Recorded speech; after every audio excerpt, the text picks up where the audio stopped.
Shalom, shalom. Call halal Yahweh by Shanab Shai by Hashim Rakakadash. Double honors unto the apostles and the elders. Salutations to all my fellow laborers and to this work of truth and sincerity, risking their lives and their freedom to do so. To the hopefully elect and the aqua that are listening and learning. This is your brother Malcolm. And I'm going to read a quick scripture. This is Wisdom of Solomon 5 and 2. And it reads, when they see it, they shall be troubled with terrible fear, and shall be amazed at the strangeness of his salvation, so far beyond all that they look for. All right? The miracles and the things that the Lord are going to do to prove his truth, to prove who his prophets are, to save his people, are going to just completely, some people are going to give up the ghost at the sight of some of the miracles that are going to happen. All right? And I want to give an account of something that happened to me today. And the spirit, I was going to do this later on tonight, you know, when I was in front of the computer all comfortable, you know, could sit down with my books and my scriptures in hand, you know, because only book that I have is my Apocrypha right now. Because I was trying to make my bag light today. So I can't be swordless completely, so usually I'll keep my Apocrypha on me at minimum when I'm riding the bike and that sort of thing, just trying to make my life, my load lighter. But I went to go see a doctor that I've known for years. You know, I usually go see him a couple times a year, like maybe every 6 months or maybe every 4 months. You know, I go see him, and he adjusts me. He's a chiropractor, and a damn good one too. And sometimes I think he might be Jake, you know, just through his spirit. But anyway, today he told me a story, and you know, I don't even know how we got on the conversation of things that are going on in the world. He's kind of hip to a lot of things, not understanding the scriptures or any spirituality. And you know, and he tries to match up spirituality with science. But nevertheless, I have to tell you what happened today. So anyway, he told me about a woman who had a large aneurysm, larger than any that anyone had ever seen, because no one had ever seen one before, because they usually explode and kill the person. So she went in to see the doctors to get operated on. And the doctor told her that it's not even worth operating, that she's dead. That she's literally walking dead. You know, he probably didn't tell her, you know, it's just like that. He pretty much told her that she needs to get her affairs in order, and her family and friends and that whole sort of thing, because she should already be dead. She shouldn't even be alive. So, of course, she went for a second opinion, and the second doctor pretty much told her the same thing. All right? Then there was a third doctor that actually accepted her, but he told her to make arrangements, and that she probably wouldn't survive this, but he's going to try his best to save her.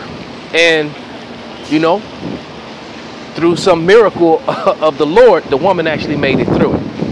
All right, but it's what takes place during and after her operation, which is what makes this so compelling, to where I felt the need that Israel needed to hear it. You know, even you heathens, all right, because some of you are going to watch, you know, and scoff, you know, but that's not going to change anything. But what if some did not believe? But the doctor told her that she had to be completely still, and that if she moved during the process, she would surely die. That's how sensitive this operation was. So basically, one of the things they did was they had to stop her breathing and put her on a machine to breathe for her with some sort of weird oxygen. And they also had to stop her heartbeat. All right? And they plugged up her ears because they didn't want her to have any sound reactions. You know, like when they're operating and something goes wrong, and some tools fall, or anything that happened on the operating table, which would actually make her have any sort of reaction. That's how sensitive it was going into her brain to remove this aneurysm, because if it exploded or broke, it would kill her. All right. And it says, and right as they finished the operation, her body jumped. Okay. So it took a couple days for the anesthesia to wear off and for her to come around, and you know, and they was monitoring her, and all her vitals were there, and she made it through. So when she came around, the doctor was there to talk to her. All right? And when she began to talk to him, she started talking about how when they were operating on her, she was floating over the top of them watching the whole thing. And this doctor is actually an atheist, or was an atheist. All right? And the doctor told her that, you know, he's heard that many times before. People say that all the time. But then this woman began to explain the process of what they were doing to her in the operation. And the doctor began to, like, you know how when something happens and you put both your hands on your head like it's shot? So the doctor's tripping that this woman is explaining these things to her, to him, because there's no way possible that an unconscious person who's completely numb to all feeling and hearing could explain, there was no way to explain what she was telling him. All right? So, yeah, she began to explain the operation process. So she said, you guys had a problem with my right leg. And the doctor said, we did. When we were trying to connect something up to your right femoral artery, the artery was so small, we lost it. And we had to, quickly go to the left one. And we almost lost you on the table while doing so. So he's freaking out, like, how the hell could she know that? All right? Okay. Then, she began to tell him that she saw these different colors. Okay, she saw like green and white and blue. She saw these colors, and the doctor, once again is putting his hands on his head like, what the hell? He's like, okay. He explained to her that the different doctors wear different colors so that everyone knows their place if things go wrong, so they're not running into each other, etc., etc. Like I think the anesthesiologist wears white or green and the surgeon wears green. I forget who wears what and what wears what. And I'm pretty sure that the nurse, the assistant, is probably the one wearing the blue.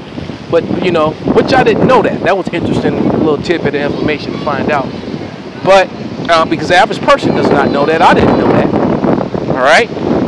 And then she said while she was on the table, she saw a light in the corner of the room, and as she began to go toward it, away from the operating table, that she heard the voice of her grandfather, and that she was arguing with her grandfather because she was saying she wanted to come where he was, and he told her that you can't. You have to go back to your body. All right, it's not your time yet. You're not supposed to be here.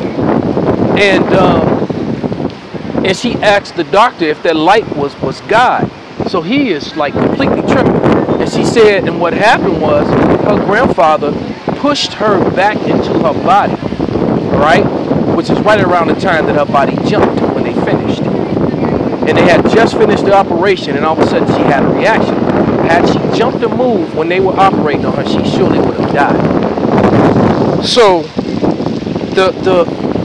basically the doctor believed this woman, because this woman explained her operation in detail from beginning to end, and the only way was that she was conscious and that her spirit was really hovering above.